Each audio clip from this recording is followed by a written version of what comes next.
1, 2, 3, 4.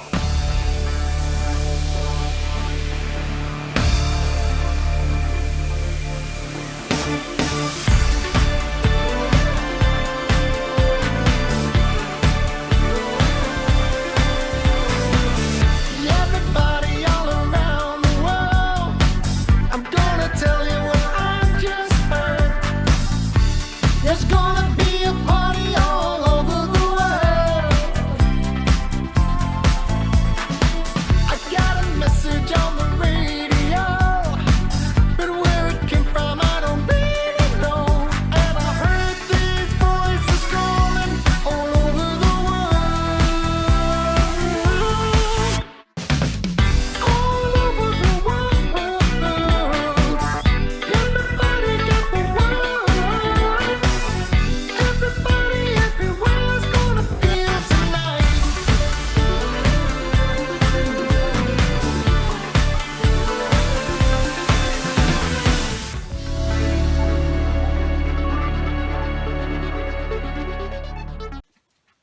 Andrew, do you remember how we used to play as kids? What are you talking about, Matt? What's going on? He still is.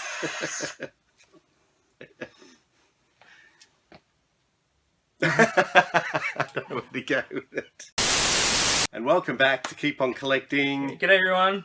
Something a little different, Andrew.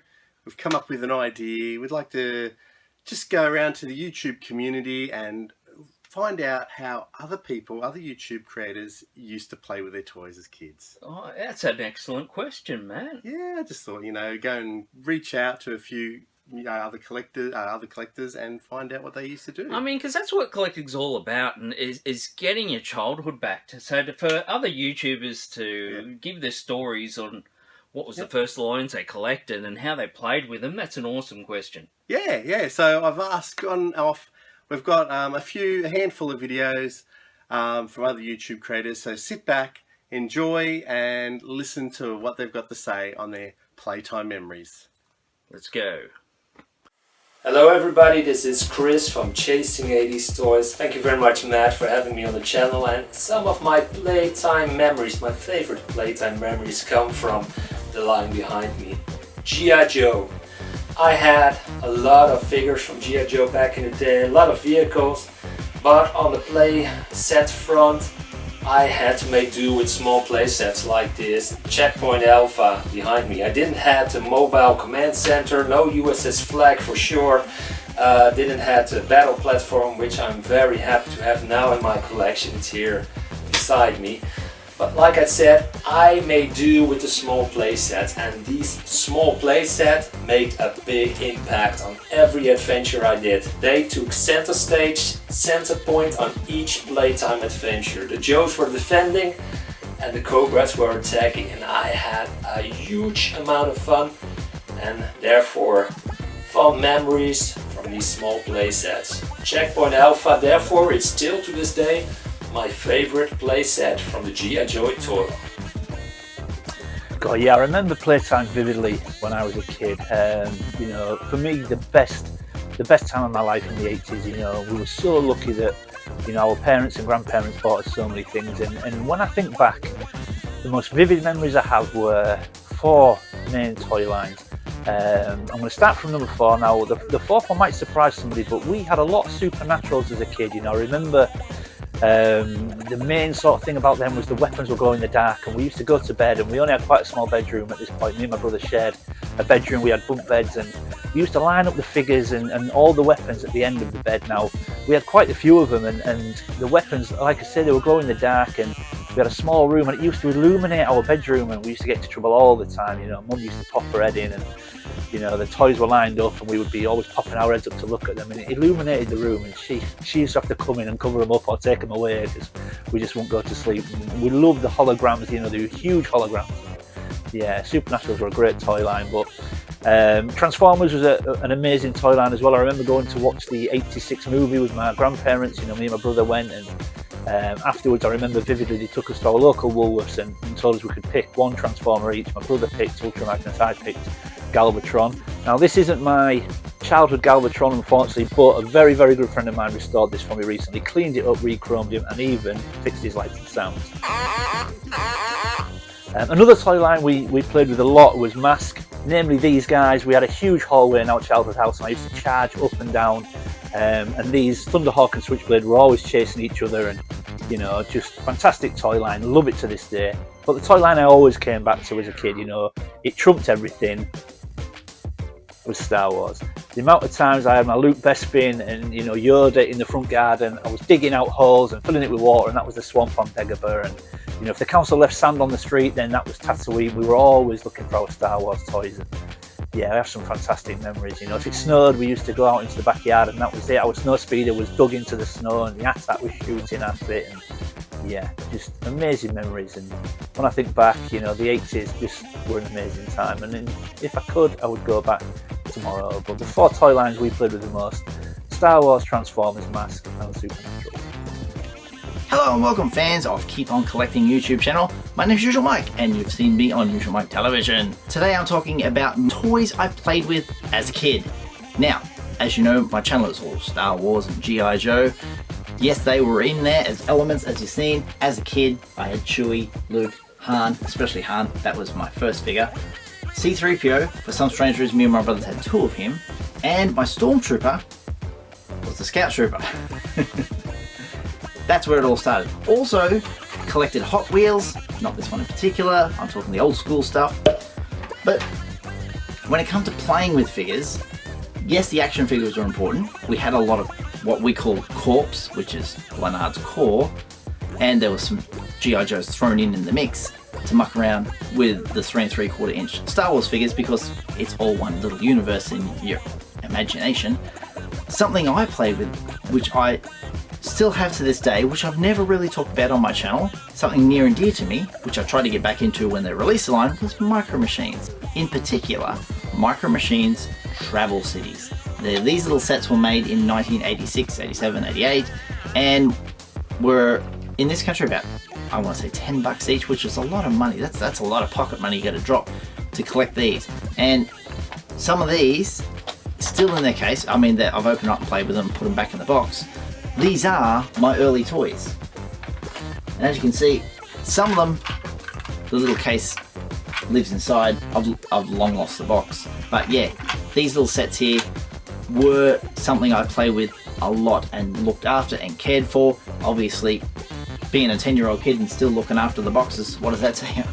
Originally, there were 15 sets available to collect. That's the series there. Later on, they went and added some more to the collection by adding 6 more, and it expanded to this, which I think I almost have them all. I think there's a couple, the Cycle, the Rent-A-Car, the Hospital, there's a couple there that I don't have, but this little world was where I was collecting. This is lost in this world. It's fantastic, I love it. The box size also kind of reminds me of very modern day stuff, but yeah, where did they get that idea from? Micro Machines Travel Cities. What I played with as a kid, along with all the other stuff. I hope you've enjoyed this, and thank you for having me on. When the boys asked me to share some quick playtime memories from back in the day, my first thought was of the WWF Hasbro action figures, which were my favourite action figure line through the 90s. Now, my first few Hasbro wrestling figures, as well as the ring, were actually hand-me-downs from one of my older cousins, and they were a little bit beaten up, they were missing some accessories, but that didn't take away from my enthusiasm in the slightest. And I know it's certainly not the grandest of 80s or 90s playsets, but this Hasbro wrestling ring was my prized possession. I had absolutely hours of fun with it, and along with a very limited figure federation of maybe 6 figures until about 4 months later when my birthday came along and I could expand on my collection. Now my champion was, of course, this guy right here, Hulk Hogan, this Series 2 version of Hulk Hogan, which every match finished with a bear hug on account of this pretty ordinary play feature, but I still absolutely love this guy. And then my main bad guy was this Series 2 version of the $1 Million Man Ted DiBiase, and because Ted DiBiase is in the suit, this guy pulled double duty as a referee, Anytime my imagination called for the referee getting involved in the action or being knocked unconscious or playing some sort of key role within the match, DiBiase pulled double duty and he was the referee. Now, I only had 2 tag teams. I had these guys right here, the Rockers, one of my childhood favourites, and then I also had these guys right here, the Bushwhackers, and I had hours of fun with these guys too. But the only problem with that is that both the Rockers and the Bushwhackers were actually crowd favourites back in the day. So I had to use the imagination once again, and these guys were like a rough and tumble bad guy version of the Bushwhackers. So there you have it for a couple of quick memories of me playing with this awesome 90s action figure line back in the day. Hey guys, this is Phil in Japan. Matt's asked me to share a couple of my stories about playing with my toys when I was younger. So I do have a couple of figure lines that I have distinct memories. The first one being G.I. Joe. So I've got my buddy here, Crocmaster, and Fiona. And he was one of our favourites for me and my younger brother. In terms of playing with G.I. Joe, we used to play a really strange game with friends down the road.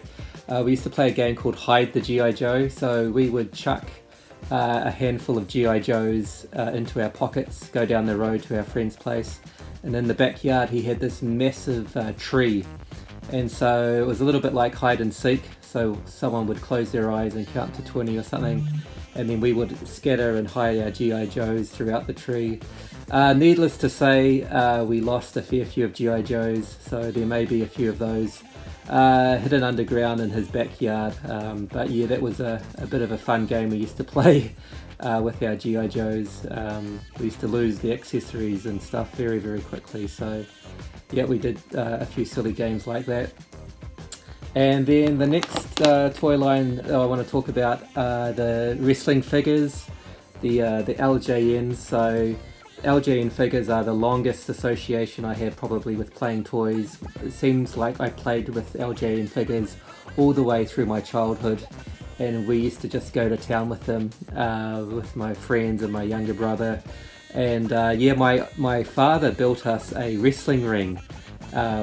So yeah, he built us a ring for our LJN figures. We never had a LJN official ring, so that was really cool, having a homemade wrestling ring.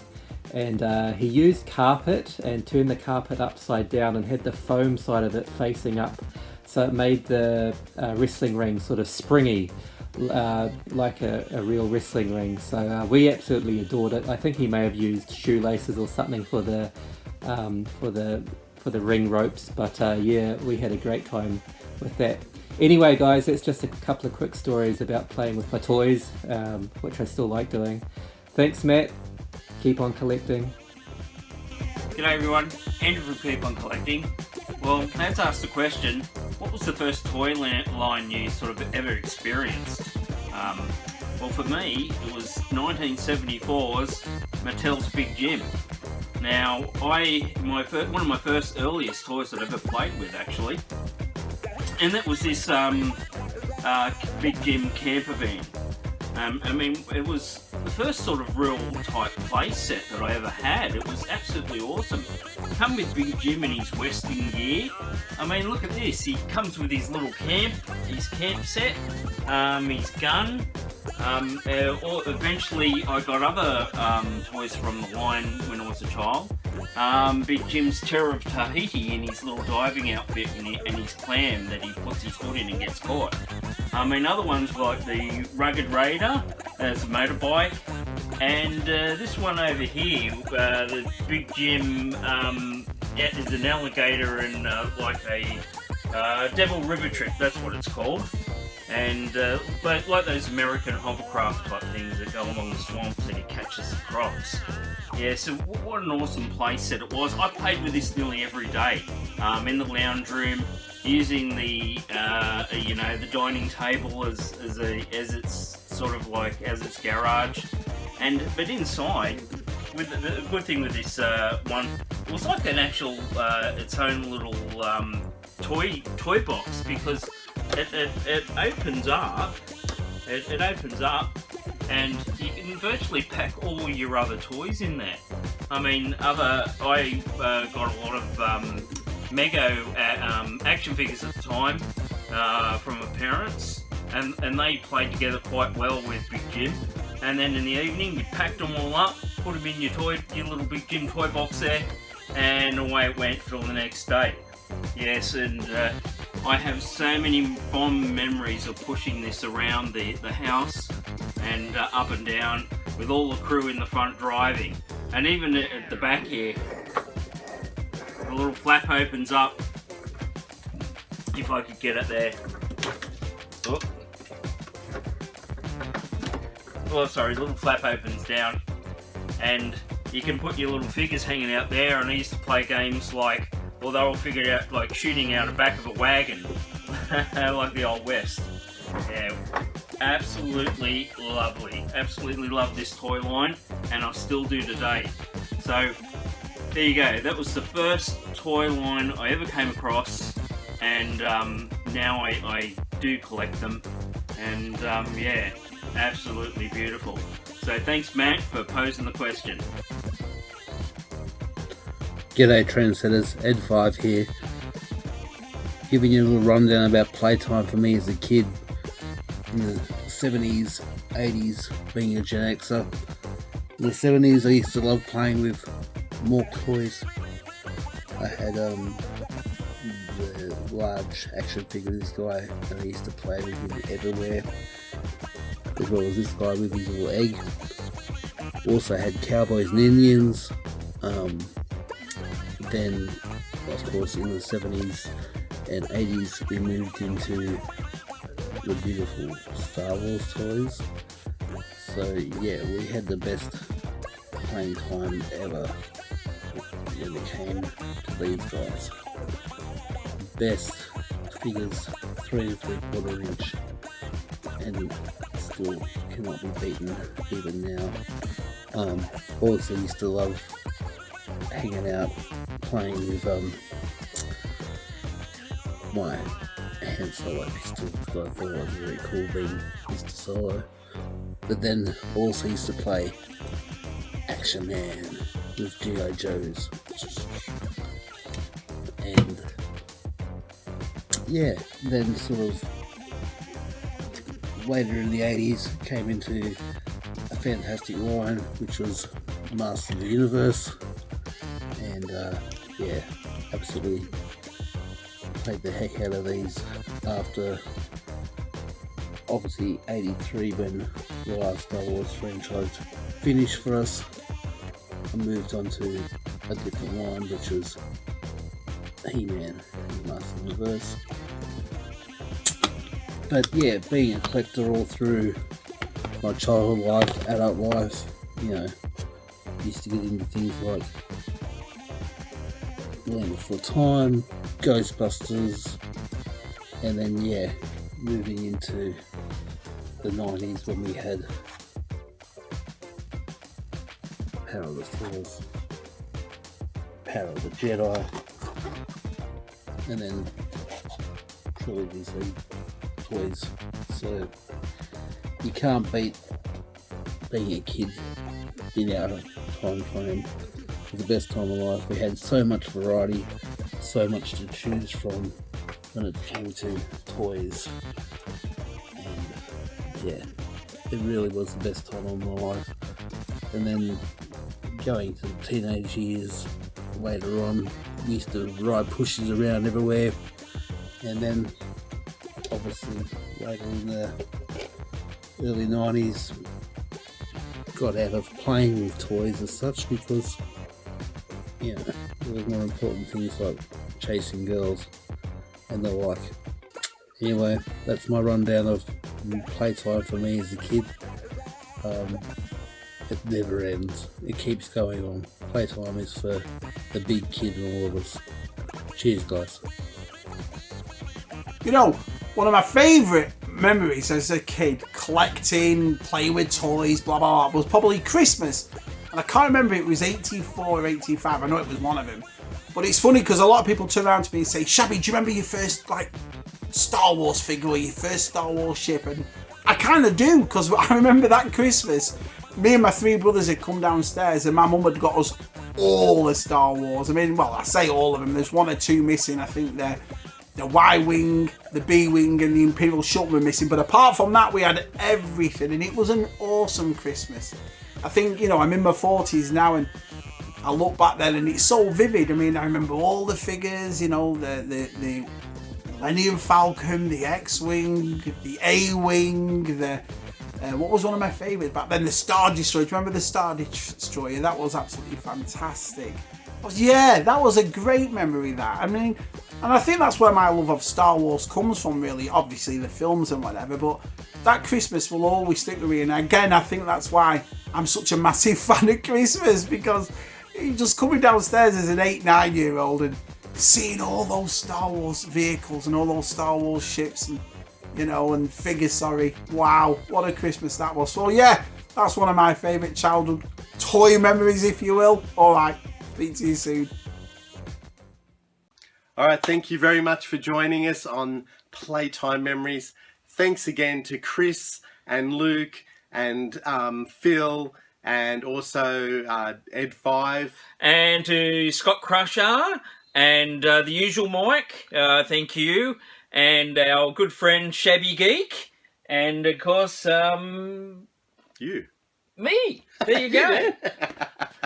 So yeah, thank you very much for joining us, and we're going to hope that this is going to be a continual series. Yes, I mean, I'm already sort of starting. I mean, I got my Yoda hand puppet. I've got to start with that because now it's stuck on my hand. You want to be in every episode. I do. Until next time, we'll see you on Playtime Memories. Thank you. Keep See you on later. collecting.